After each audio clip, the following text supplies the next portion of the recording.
Bonsoir à tous, je suis ravie de vous retrouver sur TV Sud pour votre journal local du Gard. Opération d'envergure sur le chantier du contournement ferroviaire Nîmes-Montpellier sur le site prévu pour accueillir la gare TGV de Monduel. Des travaux de raccordement se déroulent ce mois-ci. Ce week-end, une opération exceptionnelle de franchissement de ligne a eu lieu dans le cadre de la réalisation de la tranchée. Les explications, Olivier Michel. Mais c'est des opérations qui restent rares et impressionnantes.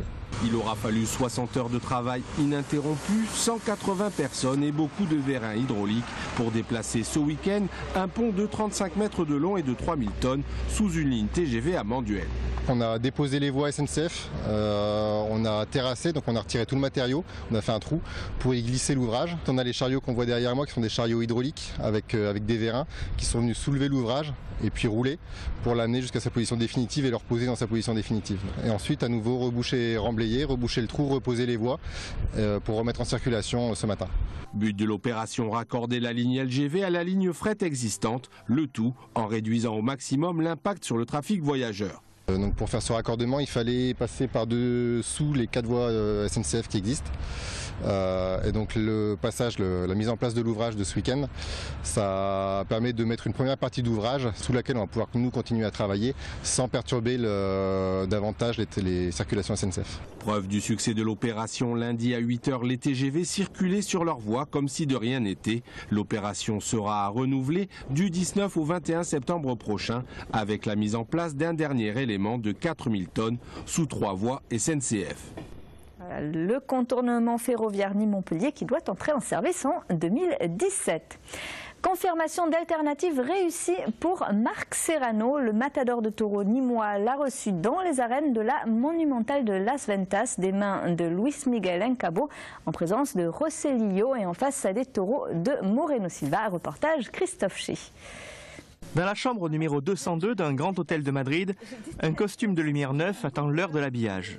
Dans quelques minutes, Marc Serrano va se vêtir de lumière et honorer un rendez-vous qu'il attend depuis 14 ans.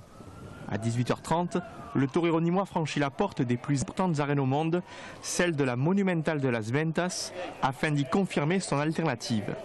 Une cérémonie, véritable reconnaissance professionnelle, qui s'est déroulée devant 5000 spectateurs, parmi lesquels une importante délégation française venue soutenir le matador nîmois.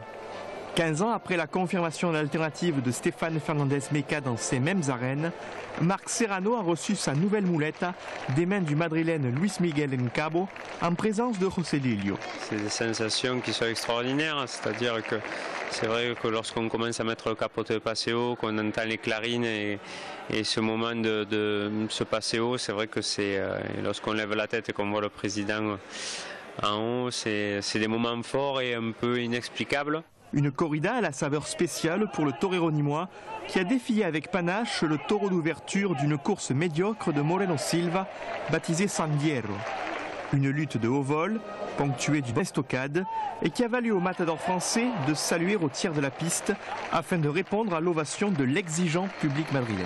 La corrida n'a pas permis de beaucoup de s'exprimer, mais bon, ça fait partie aussi de la tauromachie. Il faut prendre ce que les taureaux te donnent, s'ils n'ont pas plus, et bien au moins être digne, être professionnel devant et que au moins les aficionados te voient au-dessus des problèmes. Une ovation qui vaut bien des oreilles et un examen de passage madrilène avec les encouragements du jury de Las Ventas qui appelle de nouveau au lendemain pour un torero bien décidé à ne pas s'arrêter en si bon chemin.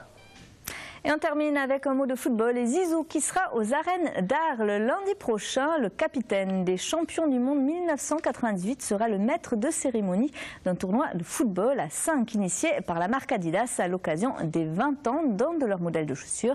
Cet événement gratuit et ouvert à tous réunira des clubs de jeunes venus de toute la France et peut-être aura même l'occasion de voir Zinedine Zidane chausser à nouveau les crampons. C'est la fin de ce journal. Merci de l'avoir suivi. Retour de l'actu à 20 h 30 et à 10 h ce soir. Toute l'info du Grand Sud en continu en direct, c'est dans le 22 minuit.